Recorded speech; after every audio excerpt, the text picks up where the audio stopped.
เป็นเครื่องสงบกิเลสเป็นไปเพื่อปรินิพพานพัมโพธคามีสุขตัปปเวทิโตเป็นไปเพื่อความรู้พร้อมเป็นธรรมที่พระสุคตประกาศ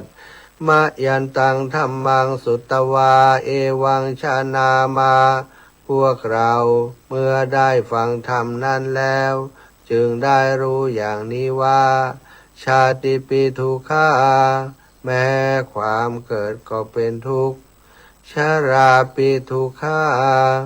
แม้ความแก่ก็เป็นทุกข์มรณะปิทุกขังแม้ความตายก็เป็นทุกข์โสกัปริเทวทุกขโทมนัสสุปายาสาปิทุกขาแม้ความโศกความร่ำไรรำพันความไม่สบายกายความไม่สบายใจความคับแค้นใจก็เป็นทุกข์อปิเยหิสัมปโยโคทุกโขความประสบกับสิ่งไม่เป็นที่รักที่พอใจก็เป็นทุกข์ปิเยหิวิปโยโคทุกโขความพลัดพรากจากสิ่งเป็นที่รักที่พอใจก็เป็นทุกข์ยัมปิชังนรภัตติตัมปิทุกขังมีความปรารถนาสิ่งใดไม่ได้สิ่งนั้นก็เป็นทุกข์สังขิเตนะปัญจุปาทานาขันธาทุกขาว่าโดยย่ออุปาทานนาขันธ์ทั้งห้าเป็นตัวทุกข์ไสยทิทางได้แก่สิ่งเหล่านี้คือรูปูปาทานาขันโธขันธ์อันเป็นที่ตั้งแห่งความยึดมั่นคือรูปเวทนูปาทานาขันโธขันธ์อันเป็นที่ตั้งแห่งความยึดมั่นคือเวทนาสัญญูปาทานาขันโธขันธ์อันเป็นที่ตั้งแห่งความยึดมั่นคือสัญญาสังขารูปาทานาขันโธขันธ์อันเป็นที่ตั้งแห่งความยึดมั่นคือสังขารวิญญาณูปาทานาขันโธขันธ์อันเป็นที่ตั้งแห่งความยึดมั่นคือวิญญาณเยสังปริญญายาเพื่อให้สาวกกำหนดรอบรู้อุปาทานขันธ์เหล่านี้เองทารมโนโสภควาจึงพระผู้มีพระภาคเจ้าพระองค์นั้นเมื่อยังทรงพระชนอยู่ทารมโนโสภควาเอวังพหุลังสาวเกวิเนติย่อมทรงแนะนำสาวกทั้งหลายเช่นนี้เป็นส่วนมากเอวังภาคาจะปนัสสะภะคะวะโตสาวเกสุอนุสาสนีพหุลาปวัตติอันหนึ่งคำสั่งสอนของพระผู้มีพระภาคเจ้านั้นย่อมเป็นไปในสาวกทั้งหลายส่วนมากมีส่วนคือการจำแนกอย่างนี้ว่ารูปังอนิจจังรูปไม่เที่ยงเวทนาอนิจจาเวทนาไม่เที่ยงสัญญาอนิจจาสัญญาไม่เที่ยงสังขาราอนิจจาสังขารไม่เที่ยงวิญญาณังอนิจจังวิญญาณไม่เที่ยงรูปังอนัตตารูปไม่ใช่ตัวตนเวทนาอนัตตาเวทนาไม่ใช่ตัวตนสัญญาอนัตตาสัญญาไม่ใช่ตัวตนสังขาราอนัตตาสังขารไม่ใช่ตัวตนวิญญาณังอนัตตาวิญญาณไม่ใช่ตัวตนสัพเพสังขาราอนิจจาสังขารทั้งหลายทั้งปวงไม่เที่ยงสัพเพธัมมาอนัตตาติธรรมทั้งหลายทั้งปวงไม่ใช่ตัวตนดังนี้เตมะยังโอตินามหาพวกเราทั้งหลายเป็นผู้ถูกครอบงำแล้วช ชาติยาโดยความเกิดชรามรณะนาโดยความแก่และความตายโสเกหิปริเทเวหิทุเคหิโทมนัสเสหิอุปายาเสหิโดยความโศกความรำไรรำพันความไม่สบายกายความไม่สบายใจความคับแค้นใจทั้งหลายทุกโคตินนาเป็นผู้ถูกความทุกข์อย่างเอาแล้วทุกขะปะเรตาเป็นผู้มีความทุกข์เป็นเบื้องหน้าแล้วอเปวะนามิมัสสะเกวารัสสะทุกขขันธัสสะอันตกิริยาปัญญาเยธาติทำฉะไหนการทำที่สุดแห่งกองทุกข์ทั้งสิ้นนี้จะพึงปรากฏชัดแก่เราได้จิระปรินิพพุตัมปิตังภคะวันตังอุทิศสะอระหันตังสัมมาสัมพุทธังเราทั้งหลายอุทิศเฉพาะพระผู้มีพระภาคเจ้าผู้รู้ผู้ตื่นผู้ไกลจากกิเลสตรัสรู้ชอบได้โดยพระองค์เองแม้ปรินิพพานนานแล้วพระองค์นั้นสัทธาอาคารัสสะมะอะนาคาริยังปัพพาชิตาเป็นผู้มีศรัทธาออกบวชจากเรือนไม่เกี่ยวข้องด้วยเรือนแล้วตัดสมิงภควติพระมจาริยังจารามาประพฤติอยู่ซึ่งพรหมจรรย์ในพระผู้มีพระภาคเจ้าพระองค์นั้น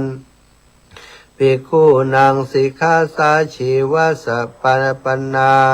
ถึงพร้อมด้วยสิกขาและธรรมเป็นเครื่องเลี้ยงชีวิตของภิกษุทั้งหลายตังโนพรหมจาริยังอิมัสสะเกวรัสสะทุกขขันธัสสะอันตกิริยาสังวัตตุขอให้พรหมจรรย์ของเราทั้งหลายนั้นจงไปเพื่อกะเป็นไปเพื่อการทำที่สุดแห่งกองทุกข์ทั้งสิ้นนี้เธอศรัทธาญาติโยมทั้งหลายไหวพระสวดมนต์แล้วปฏิบัติเหียน้อยเนาะก่อนจะได้กล่าวคำอธิษฐานส่งบุญนี้ไปให้กับสรรพสัตว์ญาติกาวงศ์วันท่านเจ้าทั้งหลายเน้อศรัทธาญาติโยมได้ไหวพระสวดมนต์เป็นที่เรียบร้อยแล้วเนาะก็จะได้ปันบุญเนี้ยให้กับผู้อื่นต่อไปผู้อื่นเป็นไผ่พ้องก็เป็นญาติพี่น้องเป็นพ่อเป็นแม่พิตามารดาของเฮากะอย่างกะเนาะตีเปิ้นล่วงลับไปแล้วล่วงลับไปแล้วบ่ได้อยู่กับเฮาแล้วนะศรัทธาญาติโยม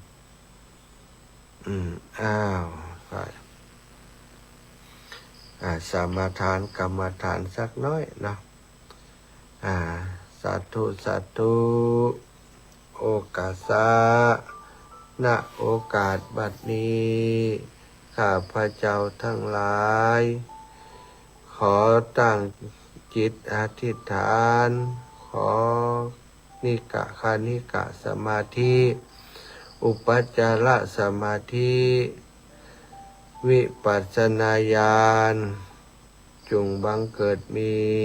ในขันธสันดานของข้าพเจ้าข้าพเจ้าจะตั้งสติไว้ที่ลมหายใจเข้าออกลมหายใจเข้ารู้ลมหายใจออกรู้3 หนและ7 หน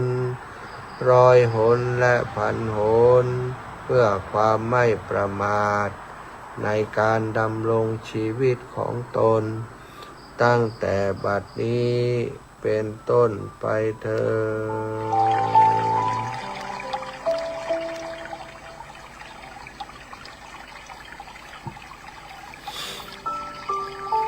ดกำหนดลมหายใจเข้าลึก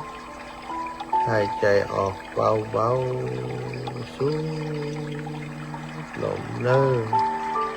หายใจเข้าก็คือหูภาวนาว่าพุทธก็ได้พุทโธหายใจเข้าพุทธหายใจออกโธก็ได้นะแล้วแต่ศรัทธาญาติโยมตามถนัดนะฟังเพลงบรรเลงใส่น้ำไปเบาๆไป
พอประมาณสมควรเนาะ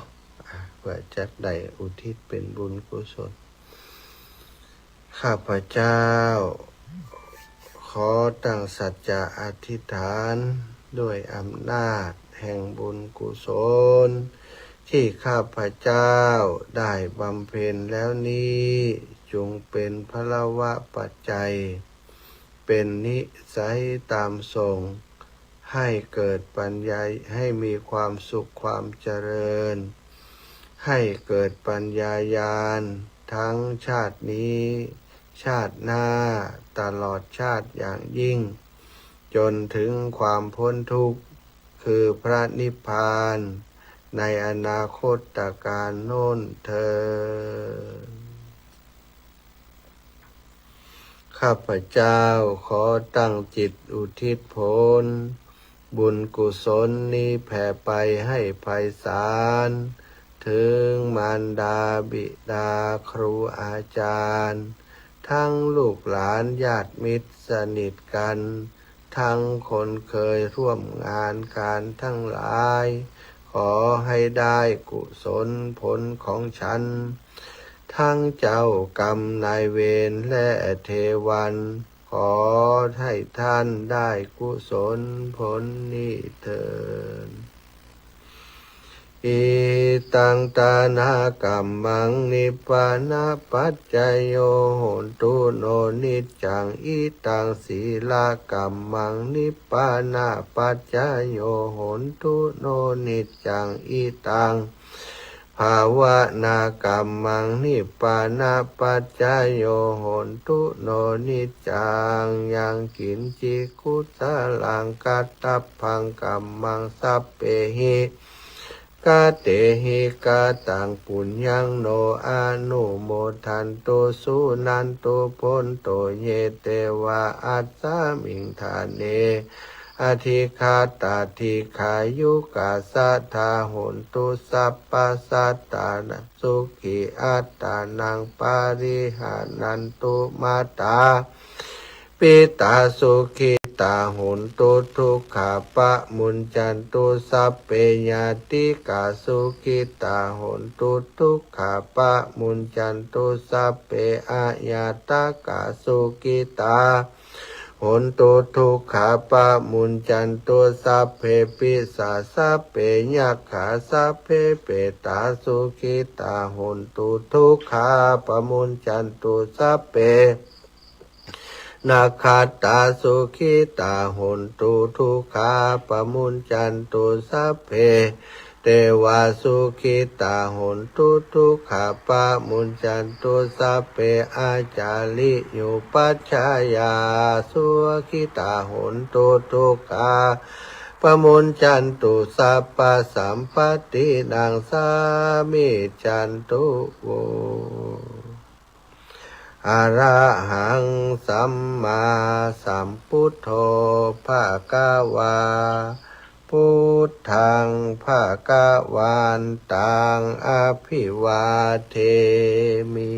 กราบสวากขาโตภะคะวะตาธัมโม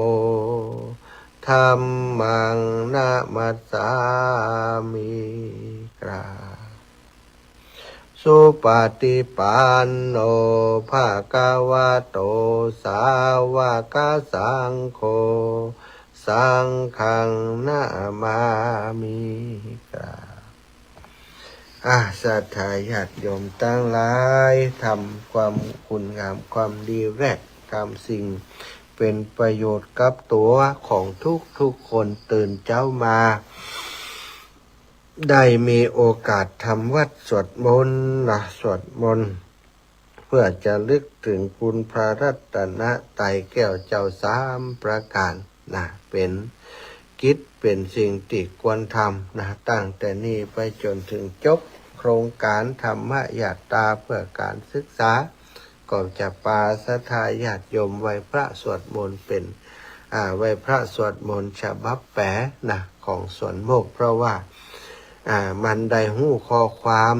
โดยหู้ข้อความหู้ความหมาย ของบทธรรมแต่ละบทที่เราสวดไปเป็นการภาวนาไปในตัวภาวนาสวดไปโดยภาวนาไปโดยเพราะเราหู้ความหมายเมื่อหู้ความหมายแล้วจิตใจที่เราสมองที่เราสวดไปสมองเขาก็คิดไปโดยพิจารณาไปโดยภาวนาไปโดยเป็นลักษณะการสาธยายธรรมอย่างหนึ่งกรรมแปลก็ดีศรัทธาญาติโยมคนเฮามีทุกข์เป็นเบื้องหน้ามีทุกข์เป็นที่สุดถูกความทุกข์ครอบงำความแก่ความเจ็บความตายอยากได้ยังบ่ได้อย่างใจก็ทุกข์ไปปะใส่สิ่งที่บ่ชอบอกชอบใจก็ทุกข์พลัดพรากจากของอันเป็นที่รักที่พอใจก็เป็นทุกข์ คำแปลเราก็ได้ฟังได้แปลไปด้วยกันวันหลังศรัทธาก็ถ้ามีหนังสือฉบับแปลก็เอามากางพอที่ทำวัดสวดมนต์เจ้าว่าด้วยกันไปถ้าว่ามันได้ก็ฟังด้วยไป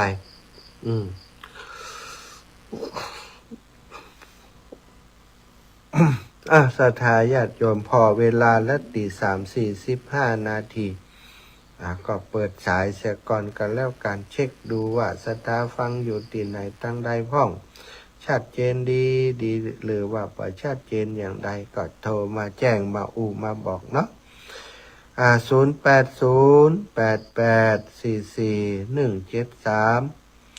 0808844173ศรัทธาญาติโยม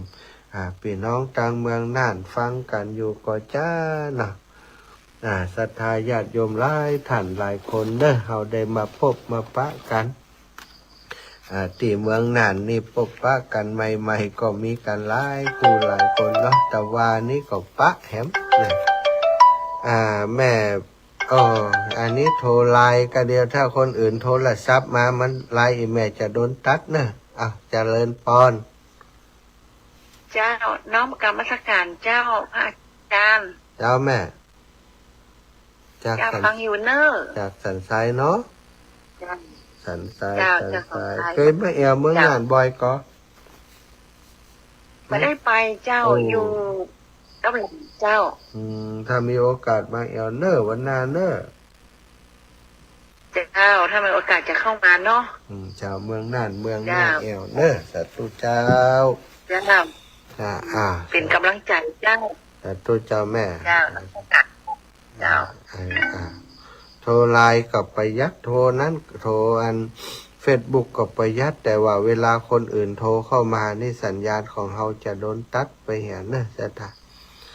พี่น้องกลางเมืองน่านนี่ตกลงฟังอยู่ก็ฟัง ล่างเปิ่นก็สัญญาณมาเมืองน่านแหมก้านี่เนาะของลำปางลำปางลูกลำปางกับวัดไฟหินนี่เปิ่นจะ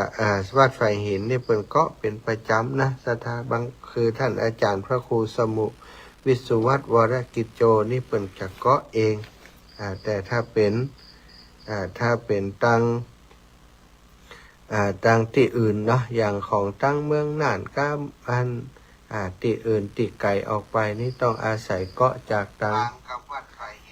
อันจะอาศัยเกาะจากขึ้นสีขาวสาธาญาติโยมตังเมืองน่านก็น่าจะได้ยินอยู่นะตอนเจ้านี่ป่อน้อยสมเพชรป่อนานประเสริฐตื่นแล้วยังแม่บัวผินนะแม่บัวผินพี่น้องต่างเมืองน่านหลายเนอะศรัทธาญาติโยมติได้ได้พบกันโอ้บ่ก่อนบ่ฮู้ว่าเปิดฟังหลายปานนี้เปิ่นหันบ่โทรเข้าไปเนาะมีกับปอน้อยปอนานประเสริฐปอน้อยสมเพชรปอนานอันนั้นแหน่แบบประมาณเนี้ยติดโทรเข้าไปเป็นว่ามาแอลพอเปิ่นแล้วโอ้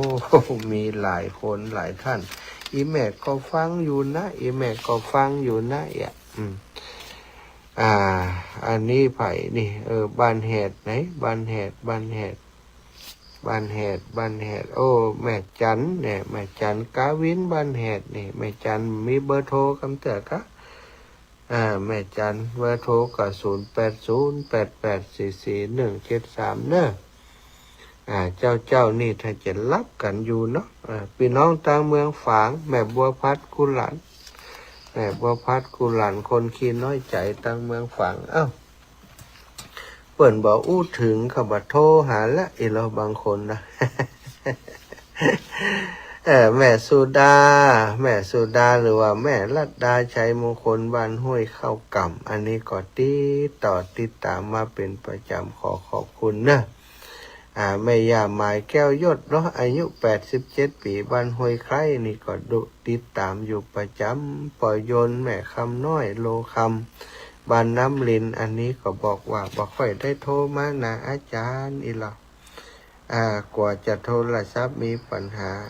ลองพอหรอโทรศัพท์มีปัญหากะยังได้โทรศัพท์ของอาตมามีปัญหาหรือเปล่าศรัทธาญาติโยมลองโทรมามันมีปัญหาหรือไม่ถ้าบางเตื้อโทรศัพท์มีปัญหาศรัทธาญาติโยมอาตมาขออนุญาตรีสตาร์ทก่อนเนอะบางเตื้อมันเป็นปัญหาติดโทรศัพท์นะศรัทธาบางคนว่าอีแม่โทรไปแล้วมันบักเข้าว่าอาจารย์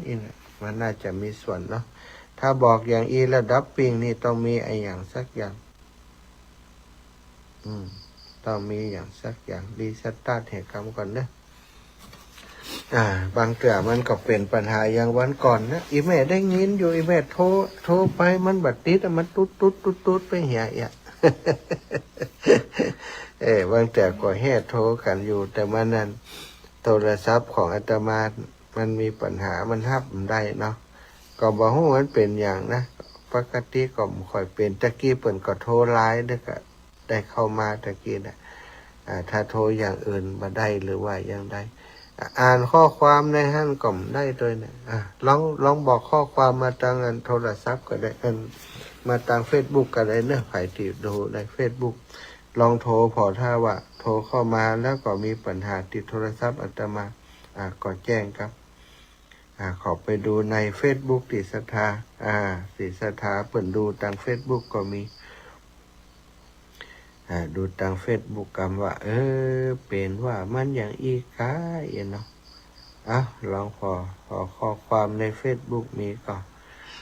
บางเรื่องมันก็เป็นกราบไหว้สาชัดเจนอาจารย์วิทยุบ่มีเสียงยังมีเสียงออกมาได้เนื้อเจ้าเพศชัดเจนเจ้าที่ลำปางสาธุเจ้า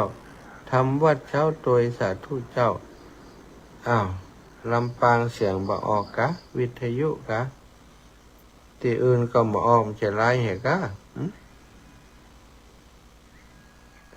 บ้านหนองเต่าคำสันทรายแม่เครือวันสำบายดีกะเจ้าสวัสดีเจ้าตังแล้วรถตะกี้โทมติ๊ก อาจารย์อยู่ไหนอยู่เมืองน่านพี่เนอร์แมนเดอร์อยู่อำเภอปัวอำเภออย่างก็เชียงกลางแม่เชียงกลางเสมอเนาะเจ้าแหมเมินอยู่จะกลับเนอะแหม2 เดือนสบายดีนะเจ้าท่านอาจารย์สบายดีอีแม่เจ้าขอบคุณแม่เนอะสาธุเจ้าขอบคุณแม่พิสมัยเขื่อนคำแสนวิทยุดีได้ยังนั่นละออนอย่างใดนี่ฮะเดี๋ยวมีกับเพลงก็ได้บอกละออนก่อนเนอะจะได้อันที่อื่นก็ฟังตำเทศกับเจ้าสงสัยที่อื่นก็ได้น่ะนี่นอนวิทยุน่ะนี่นะย้อนนั่นสัญญาณส่งน่ะนี่ทางเมืองน่านก็ดับปิ้งไม่เป็นกำลังใจนะเจ้าแม่สาธุเจ้าเจริญพรแม่นวลเทพเสด็จเจ้าเอาเลยไว้สาเจ้าฟังอยู่รู้เจ้าแม่ก็ฟังอยู่เจ้าถ้าฝ่ายเห็นนี่นับก็เปิ่นได้ฝ่ายเห็นนี่อาจารย์เปิ่นก็สัญญาณจากเขา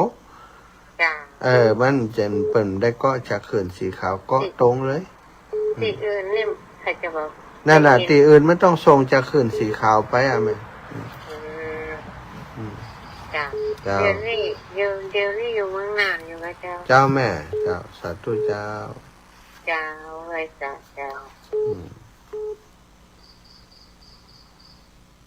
เสมิงนี่เหรอเสมิงนี่ฟังจากไหนขึ้นยังของวัดไฟหินกะแม่ก็ได้ดินที่ด้านนาน่ะแดนดินก็ยังออกแล้วเนาะเมืองน่านบ่ออกกับลำปางนี่แต่มาตีสามนี่ได้ผมนี่ตีสามเหรอเมืองน่านนี่ดักแซบได้ยินมาเดียวเนี่ยตีสามมันไม่รู้เนาะกำลังได้ยินกะกำลังได้ยินเนี่ยนี่ก็นิทานอย่างหนูน้อยอย่างลายลุกไปโผล่ที่ท่านไปชาวปลาวเนี่ยได้จะไปหาที่เขตชาวปลาวเนี่ยเราโผล่นี่อยู่เจ้าอยู่แม่ได้ตามแล้วก็ได้เจ้าอำเภอเฉลิมพระเกียรติด่านห้วยโกนเจ้าโยมแม่พอตลอดนะเจ้าโยมแม่เจ้าสาธุเจ้าอยู่ดีในโชคสาธุเจ้าเข้าใจถึงเวลาได้มาประเทศแต่ได้มาบ้านเฮาแล้วเนาะได้มาเป็นใหม่ได้มาลำปางแล้วเนาะเจ้าแม่ถ้าเซตนี้ก็แม่เจ้าอยู่ในเจ้าพอตลอดที่ตามตลอดเจ้าแม่เจ้าสุขภาพแข็งแรงจ้ะสาธุเจ้าแม่ต้องติดต่อลำปางก่อนเนอะอย่างใดนี่ลำปางเพิ่นกล่อมได้ฟังแล้ว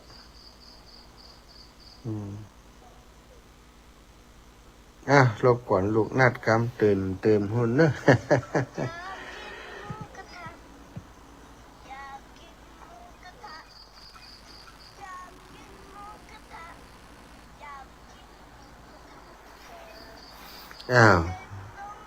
ช่างเทคนิคลำปางเมื่อก่อนเด็กเดินแจ้งเจ้ามือเทียงอีเขาก็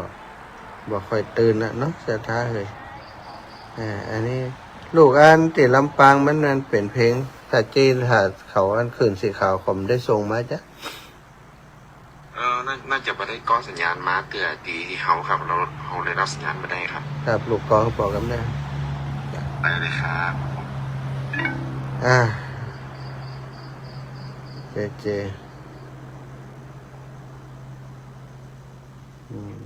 วิทยุฟังอยู่เจ้าวิทยุเมืองฝั่งชัดเจนดีเจ้าบางทีก็บอกไปก็ได้เนาะบางทีก็ไปคุณโยมจากเมืองฝั่งก็บอกเมืองฝั่งชัดเจนดี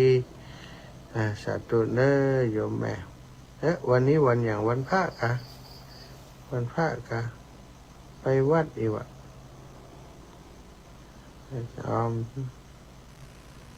สาธุสาธุตั้งเมืองน่านกล่อมได้ยินช่วงนี้ต้องการสื่อสารกับตั้งน่านกระซ้ำพรุ่งนี้จะไปขายเวลานี้อันพระเจ้าขอท่านจัดการเครื่องปัจจัยสมัจจัยจะไปหาเทวดาพุทธเจ้าศรัทธาศรัทธาดับปิงต่างเมืองน่านต่างที่อื่นก็บันแน่ใจเนอะศรัทธา เอาละเนาะก็ช่วงนี้ก็รอให้ตั้งสถานีลิงก์สัญญาณบางตีบางส่วนเดี๋ยวถามตั้งเมืองฝางไปอยู่เมืองฝางถึงเมืองฝางถึงอยู่ลำปางกำลังจะถึงลำปางนี่กำลังให้น้องนัดเกาะสัญญาณเนอะเอาละเนาะช่วงนี้อาตมาก็ขออนุญาตพักสักครู่หนึ่งพักเพื่อจะให้ศรัทธาถ้าจะให้ตั้งสถานีติสัญญาณยังบัดถึงกำเตือนได้เกาะสัญญาณเชื่อมสัญญาณไปเนอะ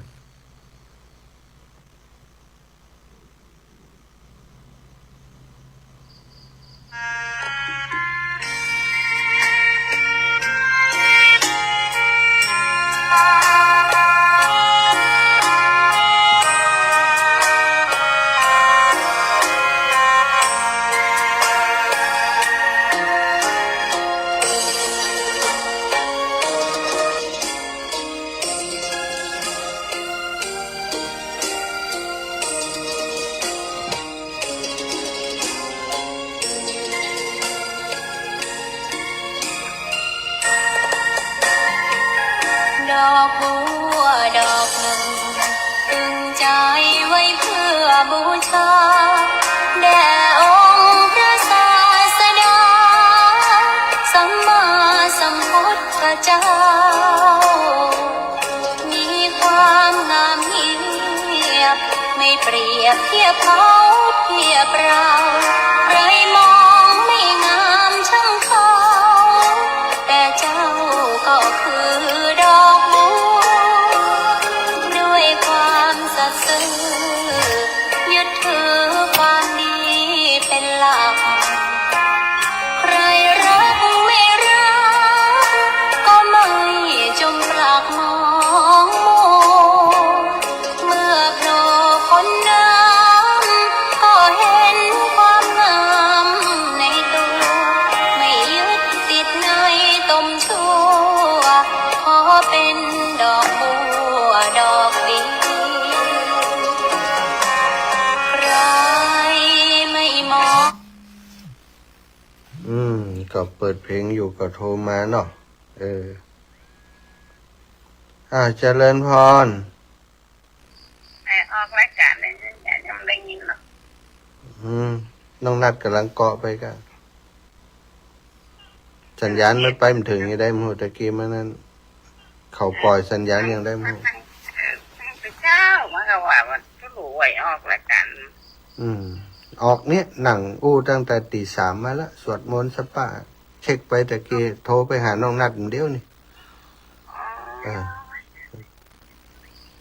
ก็ฟังไหนก็ได้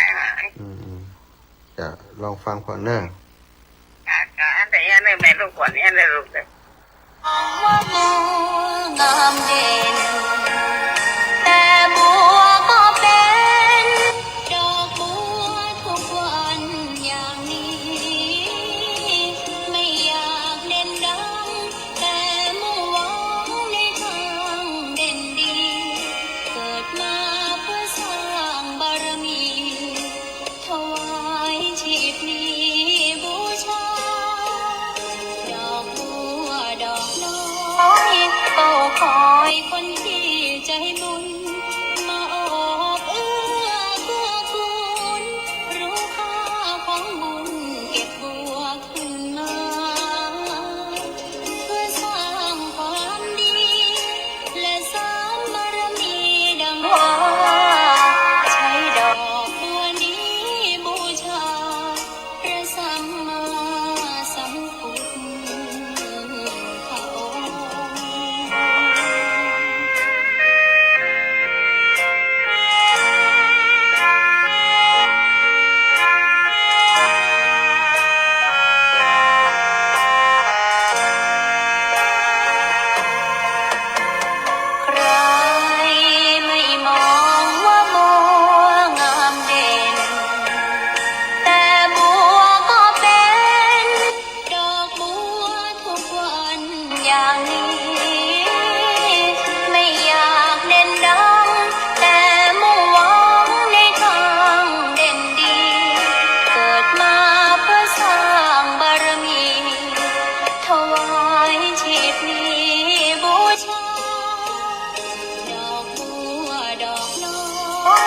ฝ้าคอยคนที่ใจบุญ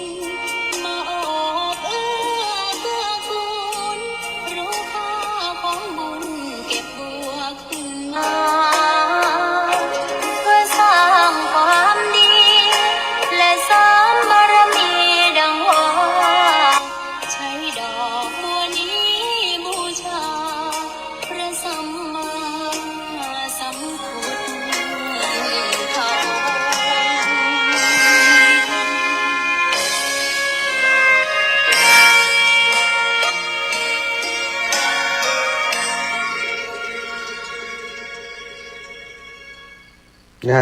ห้องหาคนเมืองน่านที่ไหนก็ได้ สงสัยสถานีตั้งเมืองน่านเนาะเพิ่นบ่ได้เชื่อมสัญญาณมาในช่วงนี้ก็ไม่แน่ใจนะว่าช่วงนี้ไปอยู่กี่สถานีเนาะเราเป็นอย่างอีมาเมินแล้วยังก็ที่ลำปางที่ลำปางปกติเปิดตั้งออโต้ไว้ออโต้ก็คือมันจะติดอัตโนมัติถ้าต่างปุ้นต่างขึ้นสีขาวส่งขึ้นมาก็รับสัญญาณได้เลยแต่ตั้งแต่ตีสามมาก็ไม่ได้รับสัญญาณแต่กี้ก็เช็คไปพอเช็คไปก็ปรากฏว่าเป็นเพลงก็ต้องโทรไปหาช่างเทคนิคของลำปางให้ได้ก็สัญญาณเอาเตี่ยอัตมาภาพนี่เนอะที่ได้ยินประเดี๋ยวนี้ก็เป็นสัญญาณเตี่ยอัตมาภาพส่งไปที่ลำปางเนาะประเดี๋ยวก็ได้ลำปางเหตุสถานีเชียงใหม่เหตุสถานีตั้งเมืองฝางอีกสถานีหนึ่งที่แดนดินถิ่นล้านนาแล้วก็ที่อื่นๆก็บ่แน่ใจเนาะที่อื่นๆก็ตั้งเมืองน่านปกติก็จะเกาะสัญญาณอยู่แต่ดับปิงนี่แสดงว่าสัญญาณมาบ่ถึง สัญญาณไปบ่ถึงเปิ้นมันก็บ่ได้ครับก็ว่ากันไปเท่าที่เฮาฟังกันได้นี่เนาะศรัทธาญาติโยมที่เฮาฟังกันได้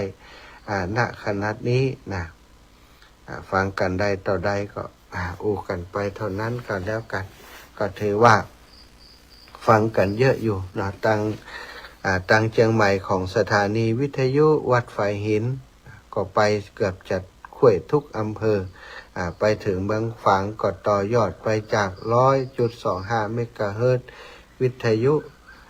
เพื่อพระศาสนาคณะสงฆ์อำเภอฝางวัดพระพุทธบาทอุดมน้ำบ่อสวาก็เชื่อมสัญญาณไปตั้งชัยประการตั้งแม่อายท่าตอนเนาะก็ออกอากาศไปตั้งปุ้นเมืองปานลำปางนี่บ่ฮู้จะได้ยินก่อนเนอะเมืองปานพี่น้องเมืองปานปกติก็จะโทรมา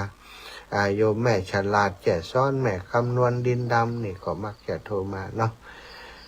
เมินสถาได้ออกอากาศตอนเจ้า2-3เจ้ามาแล้วที่เกิดความคัดข้องที่ว่ามีสถาจากตั้งเมืองน่านจากทางนั้นเพิ่นโทรมาเนาะเอาละสถาวันนี้ก็เอาพุทธพจน์พุทธดำรัสของพระพุทธเจ้าติดตัดไว้ในคัมภีร์อังคุตรนิกายมาสากัจฉามาสนทนากันเนาะสักเล็กน้อยพระพุทธเจ้าได้ตรัสไว้ว่าคนพวกหนึ่งมีชีวิตอยู่โดยผลแห่งความเพียร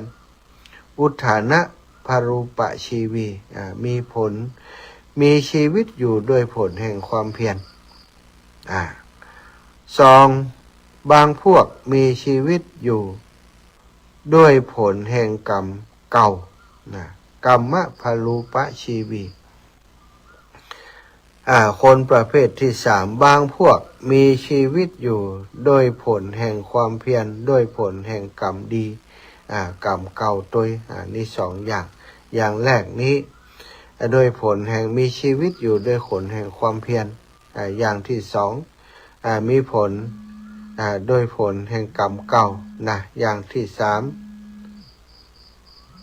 บันเหตุว่าอย่างใดได้ยินแล้วกะพอดีกำลังได้ยินนะเจ้าก็ว่าเปิดฮับตั้งแต่กี่โมงตี 4ไปครับกำลังได้ยินเนี่ยเหรอเดี๋ยววันหลังก็จะออกตี 4ไปเอาเนาะถ้าตี 3เปิดมาฮับก็บ่ออกเด้อไม่ได้เจ้ากะวังพังกะ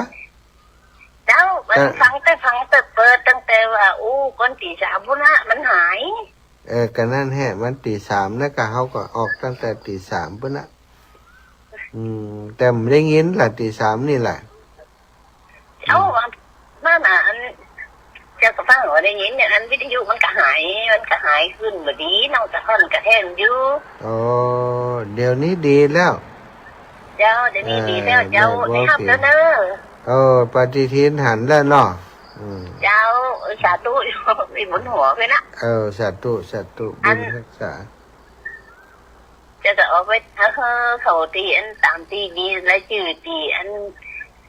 ตีเขาใช้ปัจจัยเป็นชก2พี่เฮอเนาะเจ้าแล้วก็นโมสาธุประกันว่าจ้ะสาธุขอบคุณหลายๆเหมือนกันโยมแม่ไปแอวบ้านแหดแล้วก็ม่วนเน้อเจ้าคนฟังธรรมะเดี๋ยวนี้อยู่ไหนเจ้าอยู่ปัวแม่อยู่ปัวย่ำถึงปัวแต่เชียงกลางบ้านน้ำอแม่น้ำเลี้ยวบ้านน้ำออันเนี่ยก็เชียงกลางแล้วล่ำปัวแล้วมาถึงปัวหันแล้วก็ไปเดินไปพอดีไปธุระตีห้วยโกนแต่ว่ามาถึงทุ่งจ้างก็เลยเดินจากทุ่งจ้างปิกมาเราบันนั่งรถไปด้วยเขาเดินปิกวันน้อยกุนเนาะวันเจ้าแม่เจ้าสัตว์อีแม่เนอวันน่าจะไปเจ้าให้สัตว์ตัวยิ้มเด้อสัตว์ข้าวยิ้มนะเจ้าเดินกลับแล้ววันน่าจะไปแอลหาพอถึงเพศว่าโทรแล้วบัดนี้วันนั้นก็ได้ยินโทรกับบัดนี้นอนอยู่ตีอันฟังค่าบอกเพิ่นเพชรป่าถ้ารู้กับบ่ขอบคุณอันเจ้ายิ้มเด้อนะพ่อว่านี่มันติดยากเจ้าจ้าสาธุเนาะแม่บัวผินเรือนแก้วบ้านแหดชัยมงคลขอบคุณวัดแหดชัยมงคลแต่บ้านแหดเนาะตำบลฝ่ายแก้วอำเภอภูเพียงจังหวัดน่านสถาแล้วก็ตะกี้ถึงไหนบุคคลที่3ผู้มีบุญมาเก่าด้วยเพื่อผู้ที่4ประเภทด้วยกันเนาะบางพวกมีชีวิตอยู่ด้วยผลแห่งความเปลี่ยนด้วยผลแห่งกรรมเก่าอันนี้มีถึงข้อ1ข้อ2อยู่ในข้อ3ข้อที่4บางพวกมีชีวิตอยู่บัจจัยด้วยผลแห่งกรรมดีและบัจจัยด้วยผลแห่งความเปลี่ยนเป็นอย่างใดสถาในข้อนี้อธิบายความได้ว่าบุคคลประเภทที่1อยู่ด้วยผลแห่งความเพียรนั้นมีชีวิตอยู่ด้วยขมแห่งความเพียรหมายถึงผู้ที่ออกแรงกายทำงานทั้งวันได้อาศัยทรัพย์ซึ่งได้มาจากการเลี้ยงชีพนั้นบ่มีผลแห่งบุญได้จากงานนั้นเลี้ยงชีพบ่มีผลแห่งบุญมาช่วยแต่ประการใดบุคคลประเภทที่2หมายถึงเทวดาทั้งหลายผู้มีชีวิตอยู่ด้วยผลแห่งบุญของตนบ่ต้องทำงานเลี้ยงชีพอย่างชาวบ้านทั่วไปนี่สถาโดยผลบุญเปิ้นสุขสบายบุคคลประเภทที่3หมายถึงผู้ที่มีบุญมาเก่าและก็มีความเพียรเลี้ยงชีพมาตุยเช่นพวกที่มั่งคั่งโดยกำเนิดและต้องทำงานตุยแล้วก็ยิ่งมั่งคั่งร่ำรวยต่ออันนี้ประเภทที่3ประเภทที่4หมายถึงพวกนรกนี่บ่ต้องทำเลี้ยงชีพและบ่มีบุญเสวยแต่ความทุกข์ซึ่งเป็นผลแห่งบาปที่ตนทำไว้ก่อนอย่างเดียวในข้อนี้พระอรรถกถาเปิ่นก็อธิบายว่าคำว่ากรรมในที่นี้หมายเอาบุญกรรมคือคุณงามความดีเท่านั้นบ่ได้หมายรวมถึงบาปกรรมหรือว่าอกุศลกรรมคนเฮาทั้งหลายอยู่ในประเภทที่คนเฮาหลายคนศรัทธาปล่อยแม่ทั้งหลายอยู่ในกลุ่มของคนประเภทที่คือขยันหมั่นเพียรจึงได้อยู่ได้กิน ยังหลายคนอยู่ในประเภทหนึ่งอย่างแน่นอน และก็ยังมีพี่น้องร่วมชาติร่วมโลกของเฮาเป็นอันมากที่อยู่ในประเภทที่หนึ่งนี้ต้องทำงานโดยความภาคเพียรอันแรงกล้าจึงจะได้ทรัพย์มาเลี้ยงชีพตนบางคนแม้ทำงานโดยความเพียรอันแรงกล้าก็ยังได้ทรัพย์พอเลี้ยงชีพอันนี้ก็มีนักมีหลายนะศรัทธาญาติโยมคนส่วนใหญ่ได้อาศัยร่างกายอาศัยความขยันหมั่นเพียรมาทำกิจการงานตรองใจความภาคเพียรแรงกายจึงจะได้มาทรัพย์มาเลี้ยงชีวิตตนเนี่ยมีอยู่4 ประเภทด้วยกันประเภทที่4นี้คงมีไผอยากจะได้ศรัทธาเพราะอาศัยกรรมเก่าที่ตนทำนั้นได้มีชีวิตเป็นอยู่ด้วยความลำบากก็คือตกนรกโดยความลำบากบ่ต้องทำหยัง เป็นอยู่ด้วยกรรมเก่าที่ทำอยู่ตกนรกตกนรกก็ต้องถูกทรมานโดยประการต่างๆมีชีวิตอยู่นี่ก็คือตกนรกในเมืองคนก็มีศรัทธาญาติโยมหลายๆคนบ่ต้องทำการทำงานอย่างอาศัยมีชีวิตเป็นอยู่ด้วยความลำบากอย่างตีคนติดคุกติดตารางศรัทธา จะไปว่าบุญเก่านะบ่ต้องอย่างหากินนะกินข้าวกินปลาก็บ่อิ่มบ่เต็มบ่ล้ำกินข้าวกินปลาด้วยภาษีอากรของประชาชนถูกจับถูกขังหมดอิสรภาพบางคนก็ถูกทำร้ายตายในคุกก็มีตายเองก็มีโดนซ่อมก็มีเพราะไอ้หยังศรัทธาก็เพราะกรรมเก่าที่ตัวเองทำกับคนอื่นไว้บางคนก็ฆ่าคนอื่นอย่างโหดร้ายทารุณสุดท้ายก็ถูกจับติดคุกติดตารางแล้วก็โดนฆ่าในที่สุดเหมือนกันฆ่าคนเดียวก็ว่าคนอื่นฆ่าก็บ่ฮู้ก็เพราะกรรมของเขานั่นเองศรัทธาคนหมู่นี้คนที่ยากคนอื่นแล้วตัวเองจะมีความสุขไปได้อย่างไรมันก็ต้องทุกข์ต้องตายไปตามกันเนาะ เพิ่นบอกว่าผลของกรรมคนเฮาที่มีชีวิตอยู่ทั่วโลกไปนี่แหละศรัทธาบ่ต้องนับว่าประเทศไทยกับประเทศนั้นประเทศนี้กี่ประเทศที่เป็นอย่างนี้ทุกประเทศเป็นเหมือนกันหมดจะศาสนาใดก็แล้วแต่พระพุทธองค์ทรงตรัสไว้ว่ามี4 กลุ่มนี้กลุ่มที่1มีชีวิตเลี้ยงชีพอยู่มีชีวิตอยู่ด้วยความเพียรของตัวเองบ่มีบุญกุศลมาช่วยอย่างซักอย่างความเพียรของตัวเก่าล้วนๆก็คือทำมาหากินโดยความภาคเพียร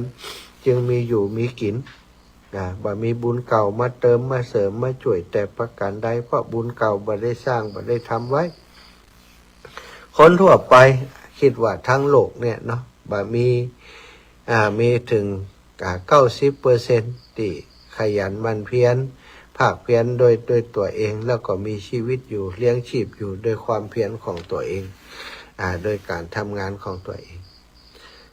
มาประเภทที่2นี้ก็คือคุณที่อาศัยบุญเก่าบ่ต้องทำงานอย่างพวกเทวดาน่ะซะตา ไผพ้องพวกเทวดาก็พอเนาะเทวดาในเมืองมนุษย์นี่ก็มีเทวดาแต่ที่เป็นเทวดาอยู่บนสวรรค์ชั้นฟ้านี่อาศัยบุญเก่าที่ตัวเองสร้างสมอบรมเมื่อตอนเป็นมนุษย์ก็ทำบุญไว้หนักไว้หลายพอจุติตายไปก็ไปเป็นเทวดาเทวดาก็อยากจะกินหยังก่อนนี้ละมิดเอามันถึงอิ่มอยู่หั่นบ่ต้องมากินหยังแล้วศรัทธาอยากจะกินหยังมันก็อิ่มเพิ่นเรียกว่าอิ่มทิพย์แน่เทวดาเทวดาเลยบ่ต้องมียุ่งฉางอะไรหยัง อิ่มบุญเทวดาทั้งหลาย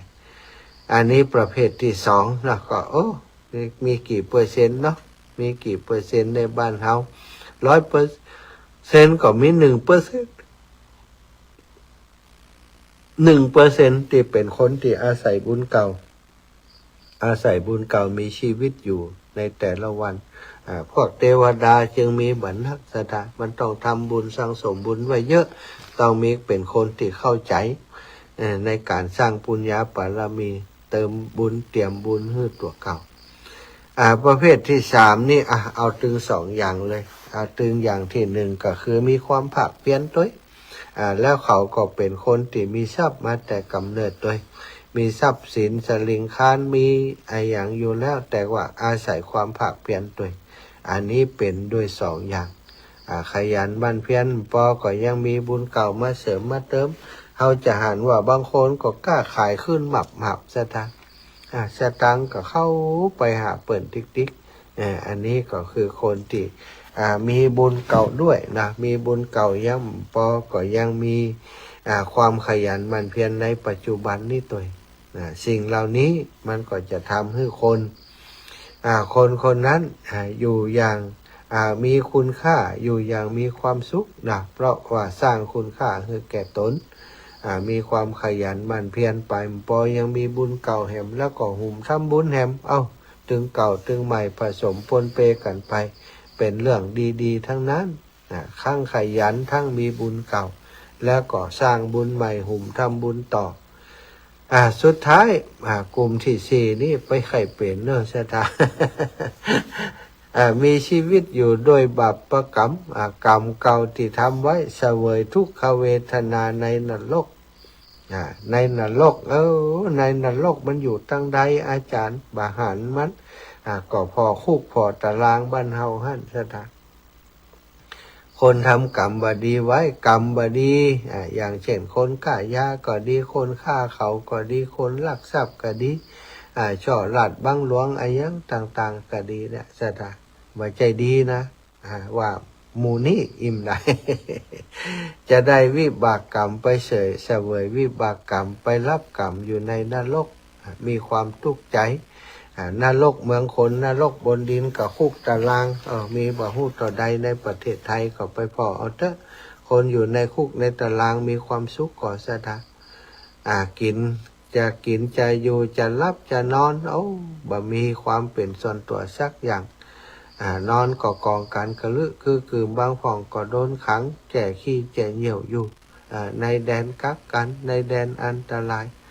ถูกทรมานถูกบุบถูกตีจากนักโทษด้วยกันก็มีจากผู้คุมก็มีอาหารกันกินก็บ่อิ่มสักมื้อสักวันอาหารก็เป็นของหยาบเป็นของที่บ่มีรสชาติบ่อร่อยล้ำแต่ประการใดเพราะผลแห่งกรรมจะกินจะอยู่จะรับจะนอนโดนทรมานหมดเพราะอย่างสตาก็เพราะตัวเองสร้างกรรมบดีไว้คนหมู่นี้นั้นเมื่อตายไปก็ต้องไปตกนรกมุกไปทรมานเห็นมีชีวิตอยู่ด้วยความทรมานชีวิตอยู่ตึกวันก็ทรมานตายไปก็ทรมานพระพุทธองค์จึงทรงห้ามไว้ว่าบาปกรรมชั่วทั้งหลายอกุศลกรรมทั้งหลายจะไปข้องพานจะไปเกี่ยวข้องจะไปยะจะไปทำเพราะว่าผลมันนี่เผ็ดร้อนเผ็ดร้อนมันเป็นความร้อนมันเป็นความทุกข์มันเป็นความทรมานเพราะคนทั้งหลายติดเจือฟังพระองค์ก็มาได้ตุกอกตุกใจก็เสวยบุญทำบุญสร้างสมของบุญของกุศลอย่างหมู่เฮาทั้งหลายนี่ศรัทธาทั้งหลายปล่อยแม่ท่านทั้งหลายนี่มีบุญนักบุญหลายนะ100 คนปันคนมูลในหมู่บ้านของท่านก็แล้วแต่มีสักกี่คนตื่นเจ้ามาฟังธรรมตื่นเจ้ามาตี 3 ตี 4ลูกมาเปิดวิทยุเพื่อจะซ้อหาฟังธรรมคนอย่างนี่เป็นคนมีบุญนะสัตว์ฟังธรรมแล้วใจมันสงบใจมันสบายฟังเรื่องดีๆแล้วมันชื่นใจก็เป็นเชื้อเพลิงเชื้อไฟให้เราได้มีความมานะพยายามที่จะสร้างสมความดีต่อไปสร้างสมกองบุญกองกุศลต่อไปบางคนตื่นมาก็เข้าห้องน้ำเหียปิกไปรับเหียมาสนใจฟังมาอย่างธรรมะฟังไปบ่เลอะเทอะมันได้อย่างมันได้ประโยชน์เปิ้นบ่หุ้มเปิ้นบ่เอาเด้อท่าแต่หมู่เฮาทั้งหลายนี่ถือว่าโชคดีเพราะว่าการฟังธรรมนี่เป็นกุศลกรรมบทอย่างหนึ่งเหมือนกันตีมาเป็นหนทางเป็นตีมาของบุญสถานศรัทธาก็ฟังกันไปบอกว่าจะเป็นครูบาอาจารย์ลูกได้ฟังกันไปเตอะศรัทธาดีทั้งนั้นเอาเรื่องโน้นเรื่องนี้บางทีก็เตะคำเมืองเตะพื้นเมืองฮือพ่อง เทศบรรยายผ่องเทศพื้นเมืองผ่องในรายการของเฮาที่ครูบาอาจารย์เปิ่นมาจัดรายการสลับพัดเปลี่ยนหมุนเวียนกันมาตอนเจ้านี่ก็ตุลุงยองผ่องอาตมาผ่องรูปนั่นรูปนี้ผ่องนะก็ได้มามาจ๋าในรายการเสียงธรรมแสงอรุณยามเจ้าทุกวันจันทร์อาตมาวันอื่นๆก็จำบ่ได้มีไผพ่องเนาะ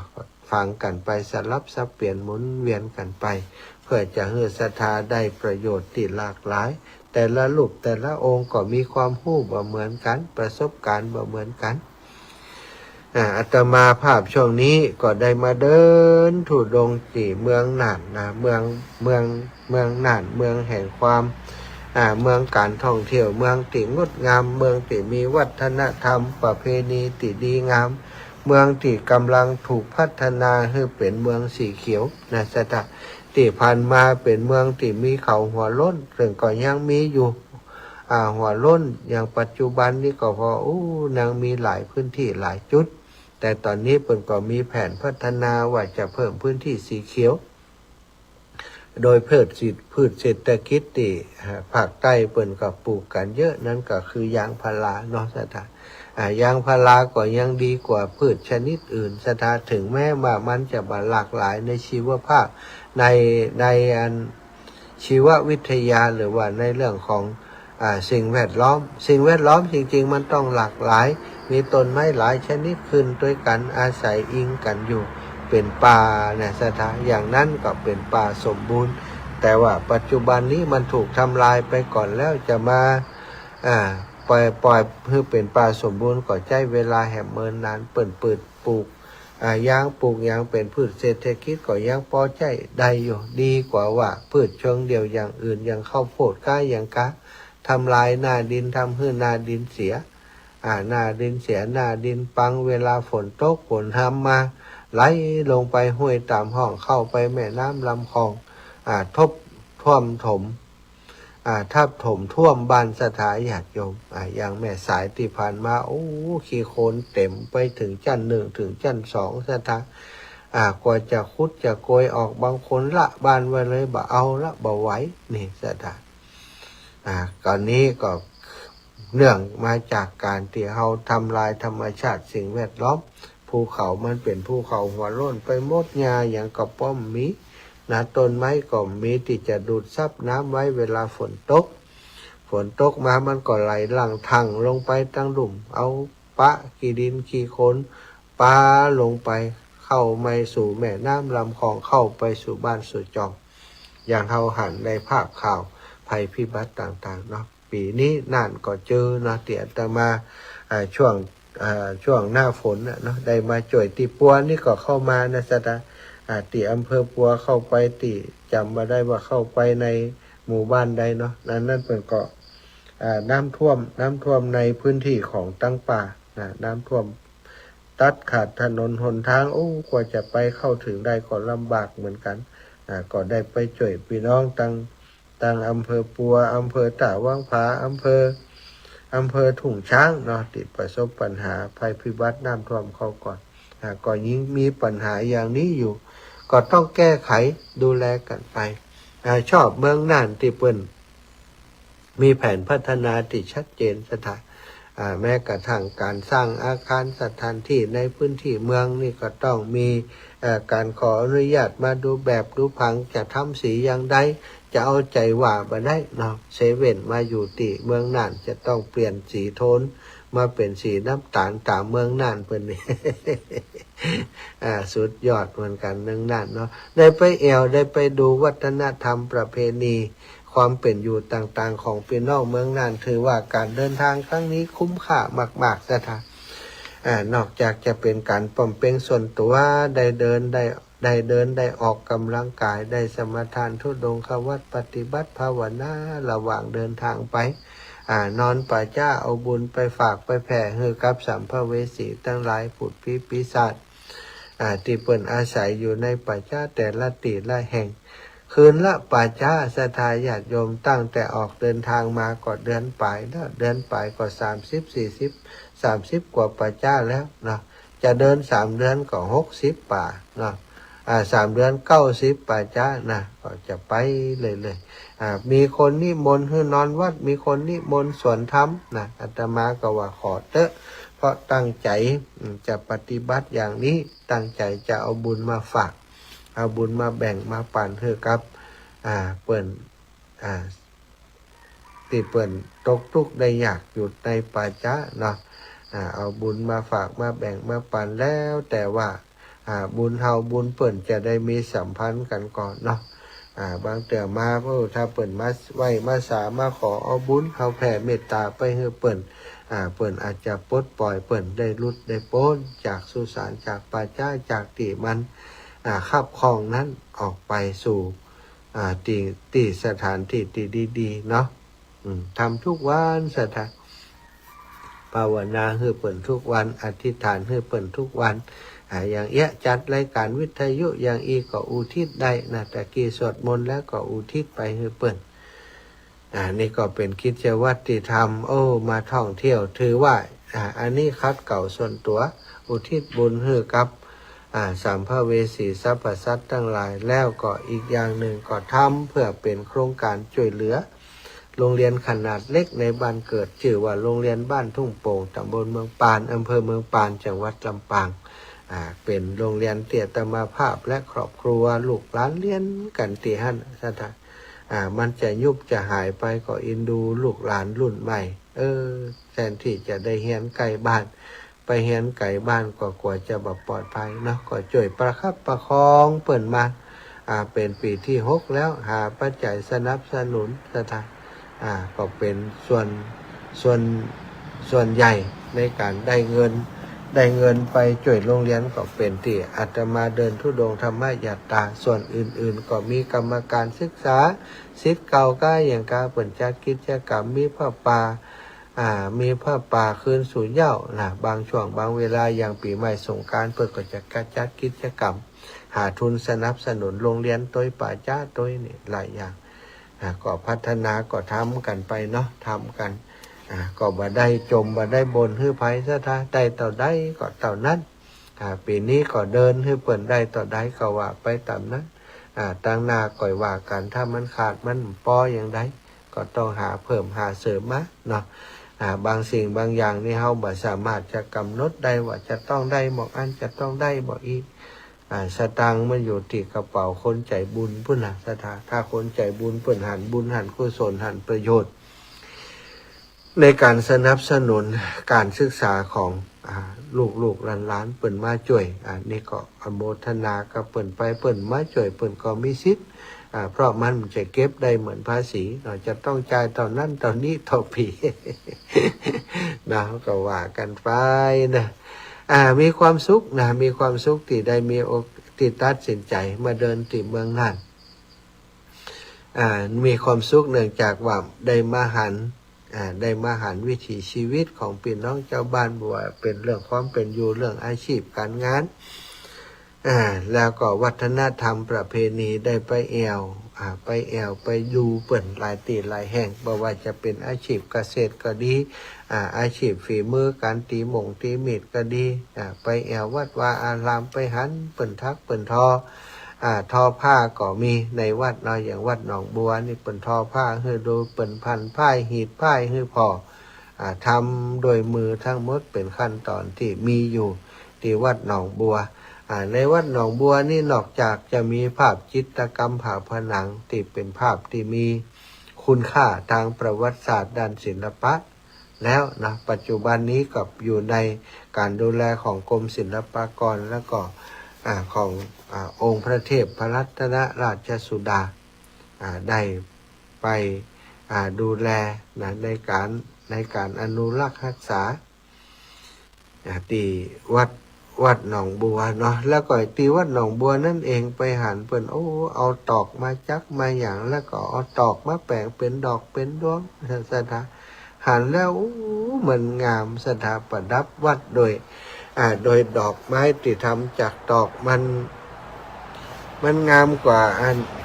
วัตถุดิบอย่างอื่นนะสถาอย่างอื่นเป็นกระดาษเป็นโคมอย่างนี้ยังบ่งามต่ออัน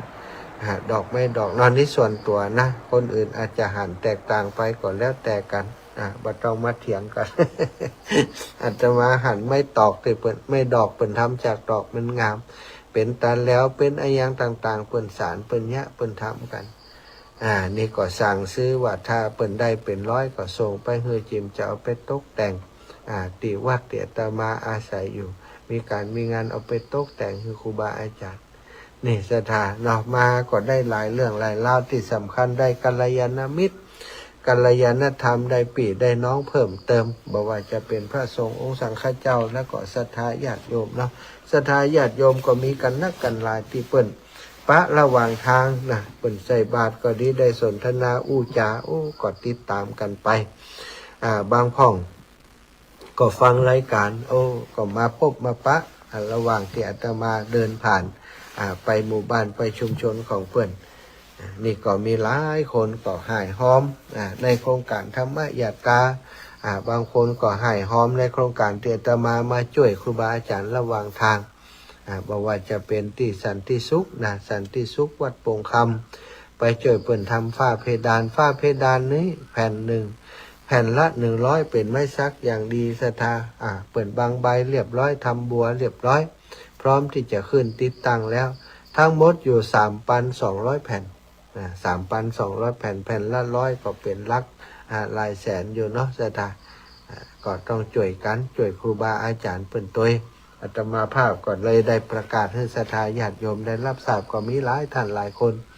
ได้หายหอมผ่านอาตมาตอนนี้พอไล่จื่อแล้วก็หนักอยู่เนอะยังไม่ได้ประกาศเนอะเวลามันน้อยจะประกาศทุกวันก็การธรรมะก็ไม่ได้แล้วอาตมาเชื่อว่าพี่น้องขึ้นสีขาวบ่ได้มีแคร์บ่ได้สนใจเกี่ยวว่าจะประกาศหรือประกาศอย่างใดหอมมาแล้วก็แล้วเนาะถ้าบ่ไว้ใจก็คงบ่หอมมาไว้ใจอาตมาหอมมาทีนี้อาตมาก็นำส่งครูบาอาจารย์ก็จะสรุปยอดเอาว่าได้ต่อใดแล้วถวายต่อใดวันเวลาติถวายได้เงินต่อใด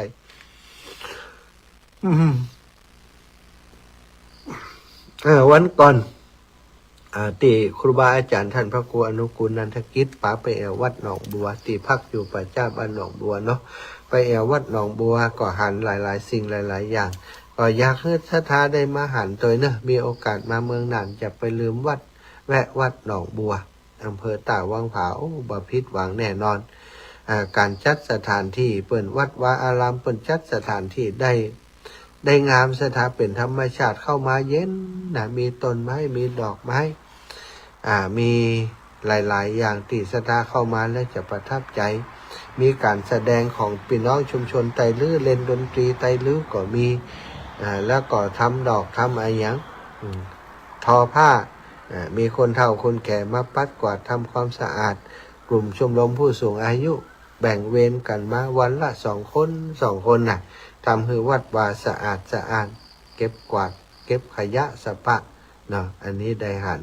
วิถีชีวิตของพี่น้องไตลื้อนอกจากไตลื้อก็มีไตพวนนะบ้านฝ่ายมูลเนี่ยเปิ่นตีมีดตีอย่างดีมากเลยศรัทธาแล้วก็เป็นโอท็อปของหมู่บ้านเปิ่นแล้วก็มีคนที่รักษาอาชีพนี้ประกอบอาชีพนี้อยู่มาพอมาเรียนมาศึกษามาซื้อข้าวซื้อของเตี่ยแต่มาเล่าให้ฟังนี่ได้แต่ว่าพิเศษหน่อยแต่ว่านี่ไปได้วันซืนเดินทางมาถึงบ่ายแก่ๆแล้วเนาะมาถึงที่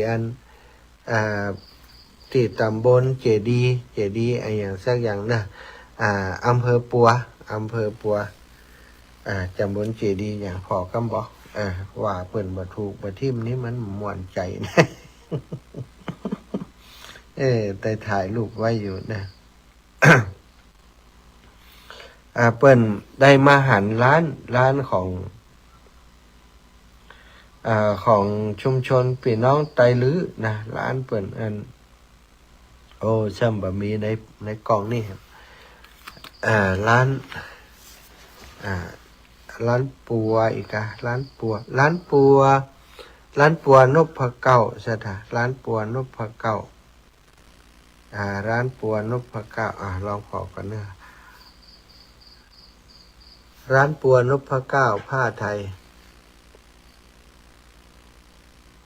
ร้านปัวนพเก้าผ้าไทยตำบลเจดีย์ชัยสถานชื่อร้านปัวนพเก้าผ้าไทยหรือนะเปิ้นมีสินค้าโอทเป็น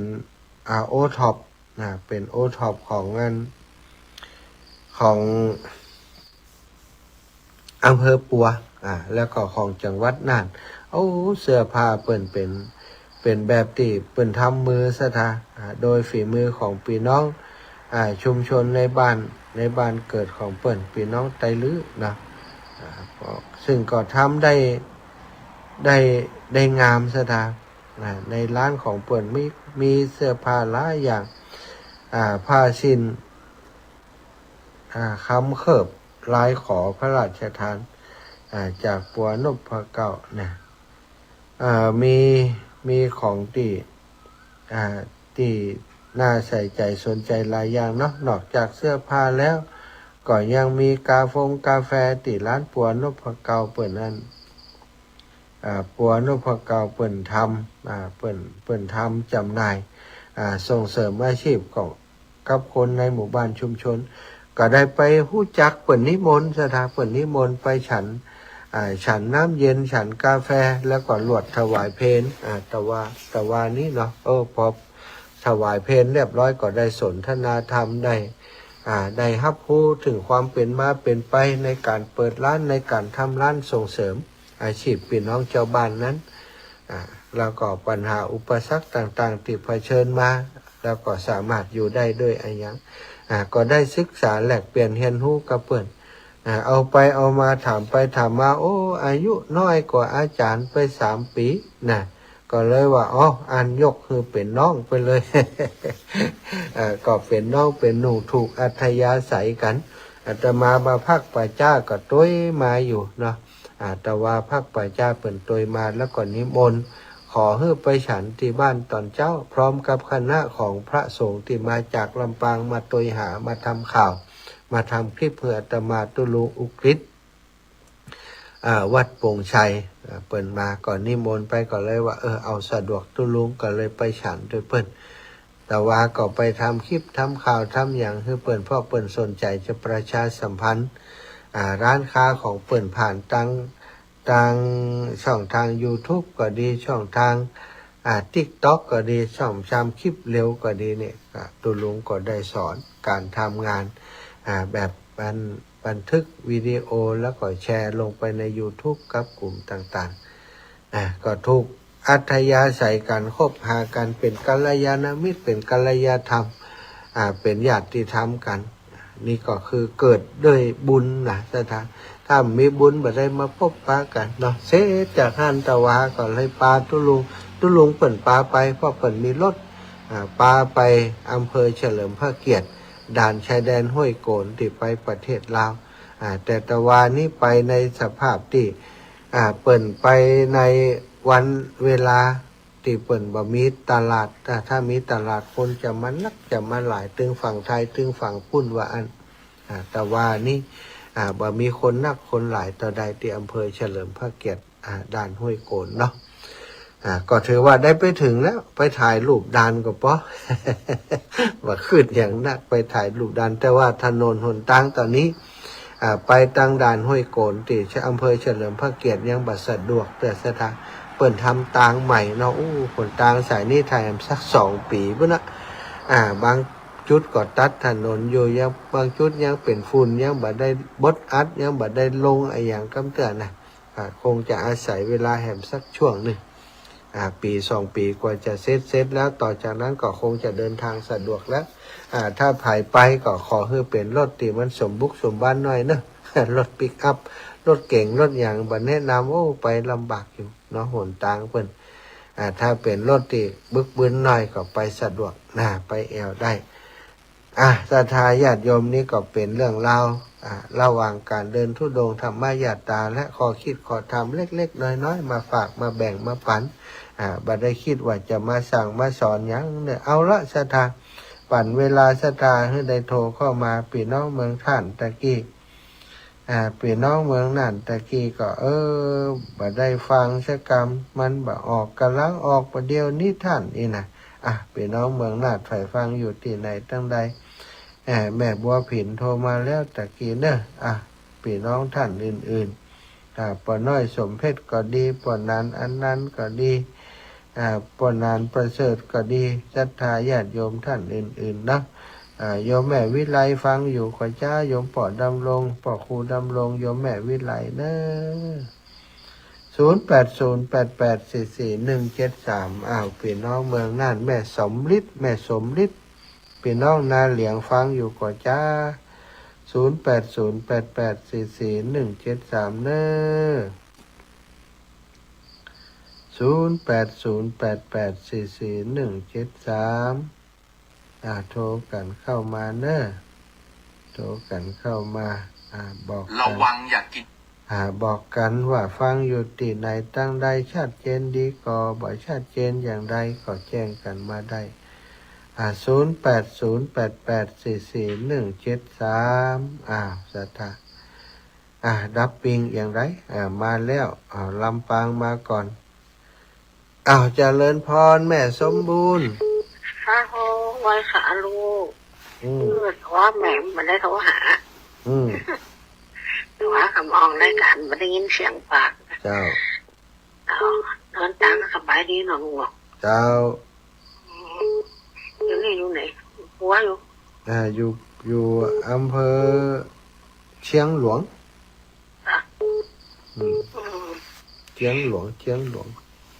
แต่ก่อนที่ถูกหัวจ้างถุงช้างที่ว่าเป็นเมียนเขาไม่เรียกอย่างเขานะครับก่อนนะเนาะใจละอำเภอถุงช้างขอเพิ่นไปเนาะเป็นผู้ครั้งโอ้ไอ้ตังมาเป็นเอาทรงเท่าทหารหนุ่มใส่รถนี่นะจ้าเป็นสายแต่นั่นเลยไปตรงจ้างวันเลยนี่เลยอยู่เหี่ยปุ่นนะมัน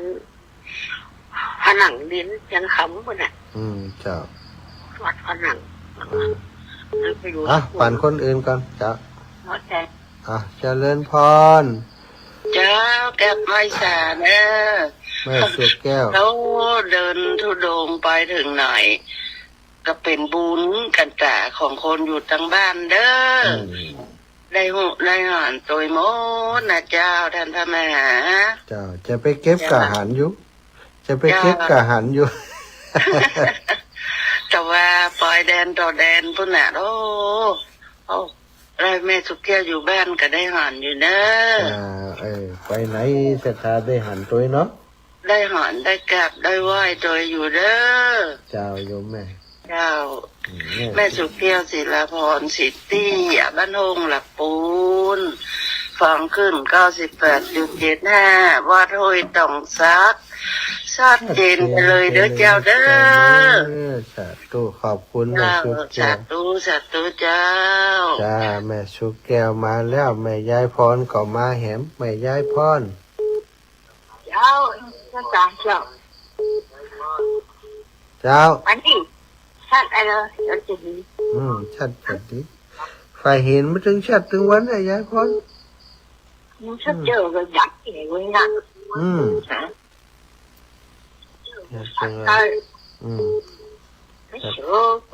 เปิดจ้าเอาแบบนี้นะสาธุเอาแอบยายพรนี่เจริญพรแม่อุ้ยบุญ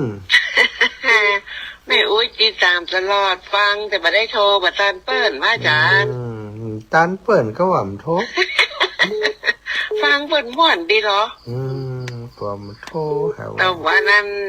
ว่านี่ไปหลากประสาทซบวันเจ้าวัดหมื่นเงินกองเนี่ยเจอแบบคนลายรอที่ในเวียงคนหลายก็ลายค่ะในเวียงอายุมันได้แต่ได้62ตอนนั้นมันเสียปีแล้วละกันจำไหมแล้วก็อันจะกลับเมื่อใดเนี่ยพระอาจารย์เข้าเชียงใหม่ถ้าจะเป็นต้นเดือนนี่อยู่เชียงใหม่แล้วไหมพอต้องผอมเป็นอย่างพอปุ๊กลุกแบบพระอาจารย์ผอมปุ๊กลุกเนาะไรจะลดสัตว์ตัวเนี่ยกำลังใจนะเจ้าสัตว์ตัวบุญรักษานะแม่ สาธุเจ้าวันนี้ลูกเจ้า เจ้าจะไปแม่อายก่อนเจริญพรสามแม่อาย ไปสาเจ้าไม่นั้นอยู่หันเจ้า อยู่แม่อายก็ว่าอยู่ที่ไหน ไม่อายเจ้าไม่อายเจ้า จะไปแอวอยู่เนอะ เจ้าวันไปเตียนห้วยกุนนะแม่ก็ไปมาแล้วนู่นน่ะ แม่นี่ไปขับข่อยอ่ะ มันตั้งอยากขนาดนั้นมาแล้วเท่านั้น แล้วจำเดียวไอ้แม่ถ้าสัก2 ปีพอนี่ แม่น เพราะมันเบิกแขมจะนักอ่ะ มันอยากขนาดอ่ะไปที่ตลาดพุ่นนะ แม่ไปถ่ายลูกเตียนเสาหนักอ่ะกับกิโลน่ะ นักกิโลนะเดี๋ยวเขาถ่ายแต่ว่านะ ต่อแม่ก็ไปถ่ายเนี่ยเดินทางปลอดภัยเนี่ยมันตั้งอยากขนาด เจ้าโยมแม่โยมปีสบายดีก่อนรับพี่ ส พั บาน ยดีนะเจ้า ได้โทรหากันเลย เจ้าถ้าได้มาก็ไม่เอวนะเจ้า เจ้าโยมแม่ เจ้าเสียนะเจ้า สาธุเจ้าเจริญพรแม่บัวคำแม่บัวคำดับปิ้งทำไมดับปิ้งแม่บัวคำฮับแล้วนะโอ้ดับปิ้งแม่บัวคำฮับสายใหม่3761นมัสการครับผมแฟนพันธุ์แท้ครับ เจริญพร โอ้ม่วนดีครับเนาะท่านออกรายการแล้วม่วนขนาดเลยครับเนาะ ม่วนอย่างเดียวอะไรนี่น่ะหน้ากาเนาะวัดป่ายินนั้นชัดเจ๋วเลยครับดังไก่เลยครับเนาะ สาธุสาธุ ครับให้กำลังใจนะครับครับผมเจริญพรพี่น้องเมืองเป้าปอน้อยทอง สวัสดีครับครับเดี๋ยวได้ป้ากันแน่เมืองเป้าเตรียมของต้อนรับเนอะ โอ้จะมาเมื่อไรครับบอกเดี๋ยวใกล้ๆกันครับผมเหมือนลูกได้โทรรับเข้ามาฟังรายการไปเรื่อยๆเดี๋ยวจะหู้ฟังกันมานี่ได้กี่เดือนประมาณสักเดี๋ยวได้เดือนอยู่ป่ะเดือนไปอยู่จะเดือน3 เดือนนะยังเห็น2 เดือนอดทนเลยมาเนอะป่ะอดทนหมอใจได้มาสาธุโยมป่ะสาธุครับมาปอทองปีน้องเมืองเป้าแม่เพนน่ะลำปูนปีน้องดอยติโอ้แม่เพนคนสู้ชีวิตลูกเจ้าไว้เจ้าแสงไฟเจ้าไว้เจ้าแสงไฟสว่างตาแสงธรรมะสว่างใจสว่างตาและแสงไฟสว่างใจได้แสงธรรมเจ้าฟังชัดเจนรุ่งใจกำลังใจทำอาหารเด้อในทางปลอดภัยเด้อทำอาหารเจ้าเป็นกำลังใจให้แม่ตัวเด้อจ้ามีเวลาจะไปแอวหาเจริญพรแม่บัวคำเมืองฝางมันรูดไปละกันมันรูดแพ้ตัวมืออันโลก็ดับปิ้งโลก็ได้หลาก็ได้ดับปิ้งปิดนี่ไม่ได้โทรฟังตั้งแต่ตี 3มาแล้วเจ้าโอ้ล่ะเมืองฝางฝนตกก็ตกวันก่อนนะเจ้าหนาว2 วันเจ้าตอนนี้ก็ฮ้อนแหมไหมเนาะเจ้าเริ่มฮ้อนมาแล้วเจ้าแม่ขอบคุณอีแม่โทรมาหากันเด้อปะกันพุ่นหลังวันที่4นะ15-16อยู่เมืองฝางอยู่วันบ่อนปินอีแม่มันไก่เจ้าบ้านอีแม่อยู่ไหนดิจะเดินไปไปค่ะที่งอนขี้เล็กแค่นั้นเดี๋ยวจะเดินไปเปิดเดินไปเดี๋ยวจะเดินไปสาธุนะเจ้าว่าสาเจ้าจะเดินไปแถวอ่างขางพุ่นเอาแม่สมฤทธิ์มาแล้วแม่เลี้ยงแม่เลี้ยง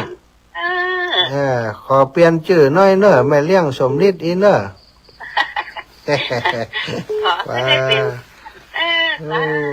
เป็นเลี้ยงสวนยางนี่พี่น้องบ้านกล้วยนะเลี้ยงนี่สาธุบ้านถุงกล้วยก็ว่าบ้านกล้วยมันได้บ้านห้วยม่วงเจ้าห้วยม่วงก็กล้วยเนี่ยมันอย่างนี่ห้วยม่วงบ้านห้วยม่วงนาเหลียงแน่บ้านห้วยม่วงนาเหลียงนี่แม่เลี้ยงตึงนั่นเน้อสถาไปพอเจ้าเลี้ยงตึง สาธุสาธุปอมเลี้ยงสักคน อ้าวแม่ย่าจันสีสุขารับอุตุอยู่ นอนอยู่ตื่นตั้งเดียว หลงหลานเนี่ยตื่นเดียวเนี่ย แม่ตื่นเดียวดูลูกเลยกะหนังโจโกกะ นอนเดียว แน่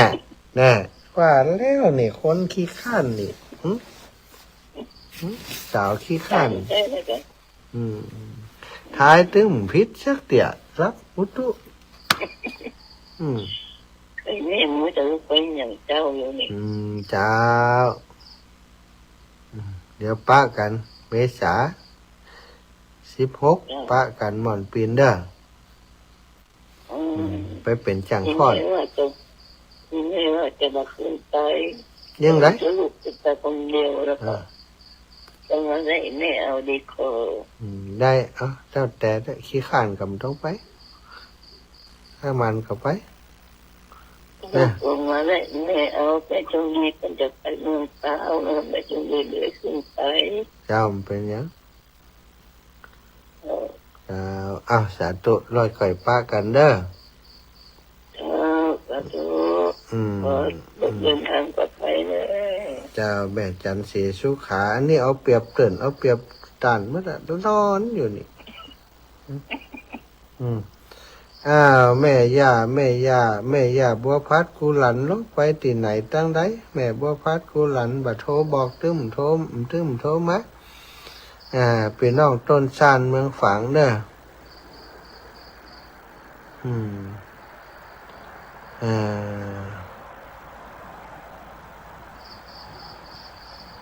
จะทายญาติโยม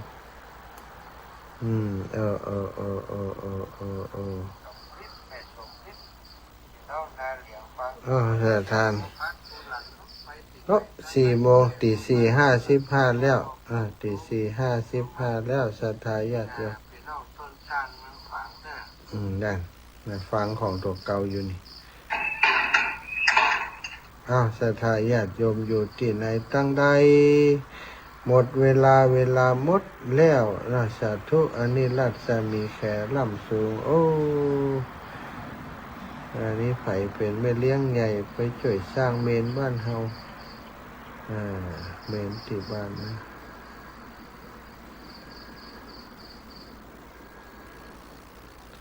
แม่ศรีวิไลโยมแม่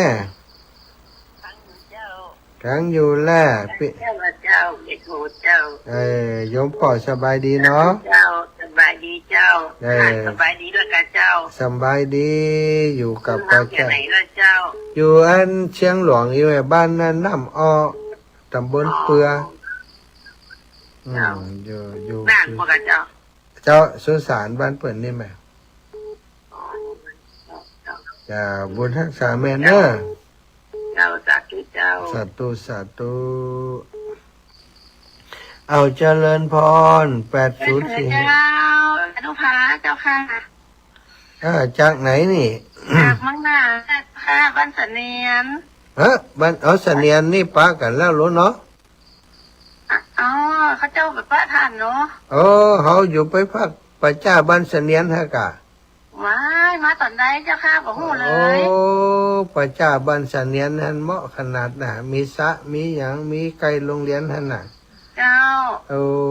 วันนี้เป็ดประจับอยู่ฟังผ่านอยู่แต่ว่าบอกหูว่าไปหันล่ะบอกหูชื่ออย่างก็ว่าให้ไหมทัดก้อนพุนดานุภาพ่อน้ำพุนเนี่ยค่ะ2 ผัวเมียนี่นะผัวชื่ออย่างดานุพลก้อนค่ะนกรเจ้าเมียชื่อดานุภาจ้าดานุภาปะกันสักกรรมเสียดายเนาะบ้านเสนียนเนาะมาถึงเสนียนแล้วนั่นนะคะเจ้ามีบุญเลยอาจารย์ไปพักประจ้าให้กาท่านผู้ใหญ่ไปดูแลอยู่ผู้ใหญ่พ้นกับบ่กันเนาะผู้ใหญ่อันวันนั้นเปิดมีงานบวชงานอย่างอันเปิดกับไปอันเฮ็ดเจ้ากับยับลงทานอยู่ลงบวชท่านเจ้าก่อนท่านยังลงทานอยู่เหรอก่อนจะมีงานบวชวันนั้นเปิดด่าเปิดโกนผมยังอยู่เจ้าก็อยู่หันแล้วหลวงพ่อจะมีแบบประกาศเนาะอันเขาเปิดทำหัวเขาเป็นไผนะกะท่านผู้ใหญ่นะเ เขาเจ้าหูหมอเพราะว่าแฟนท่านย่างเยอะเจ้าค่ะ อืมบันสัน แม่ เนี่ สาย ยพินแม่สายพินก็หลงท่านขนาดนักไข่ โอ้ หาง ไข่หันเดี๋ยวปีกไปแหมเด้ออันเด้อ จะปิกมาไม่ได้ท่านปิกมาไม่ได้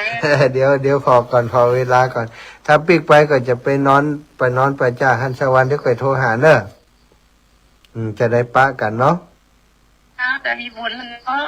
โอ้ป้าจ้าเปิ้นดีเฮาหุมเปิ้นเฮาชอบมันงะมันนั่นเนี่ยก็มีต้นไม้มีอย่างเดียวน่ะ เจ้าค่ะเย็นเจ้าค่ะ สาธุบุญนะ ข้าพเจ้านี่เป็นลูกศิษย์คนครูสำโรงสุนทนินค่ะคุยกับประจำ อ๋อเหรอไอ้พ่อครูก็ไปหา อาจารย์เตียนป้าจ้าบ้านนั้นบ้านแกดน่ะบ้านแกดเนี่ยก็บ้านกอดแก้วบ้านกอดแก้วอีกอ่ะบ้านกอดแก้ว แม่เวลาแต่จะใจบุญค่ะ แม่ใจโอ้ไปหาอาจารย์พระปุ้นนะเปลี่ยน เป็นเช้าประจำเป็นคนเกยบริจาคคนเกยอย่างอาจารย์เป็น พ่อครูเปิ่นก็บอกเก่าเปิ่นสอนอยู่บ้านเสลียนนั่นน่ะ เจ้า อ้อดี เดี๋ยววันหลังจะไปหาใหม่เนอะ เจ้า ก่อนจะกลับออกจากนานจะไปนอนพุ่นแหมคืนกันแล้วกัน เจ้าไว้สาเจ้า สาธุจะได้ไปเยี่ยมสถาเปิ่นสถาญาติโยม4:59แล้วเนาะก็ขอนำรายการจากลาสถาไปด้วยเวลาเพียงเท่านี้ ขอความสุขสวัสดีมีแก่สถาสาธุชนคนดีทุกคนทุกท่านเนอะจัตตารโอธรรมาวัฏันติอายุวันโนสุขังพระลัง